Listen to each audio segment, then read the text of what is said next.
পবিত্র শবে বরাতে যারা সারা বছর তাহাজ্জুদ পড়ে শবে বরাতও পড়বেন। ওটা বরাত হিসাবে না, আপনার অভ্যাস হিসাবে আপনি পড়বেন, ঠিক না? আপনি রাত্রে মাগরিব থেকে এশা আপনি 4 রাকাত 6 রাকাত পড়েন, সেই রাতেও পড়েন। আপনি আসার পরে যদি কোনো নফল পড়ার অভ্যাস থাকে সেই রাতেও পড়েন, ঠিক নয় কি? আপনি প্রতি রাতে একটু তেলাওয়াত করেন, সেই রাতেও করেন।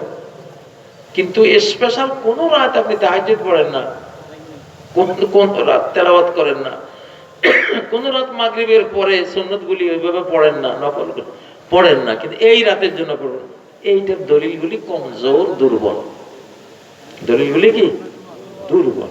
আমাদের দেশে আছে একটা আবেগে আমরা করি, অনেকে করে, তবে এটা দলিলে নাই। দলিলে যেটা আছে যে শিরিক করতে পারবে না। তুমি সামনে রমজানে ঢুকতেছো, শিরিক করে তো গোটা রমজানটাই তুমি হারাইলা।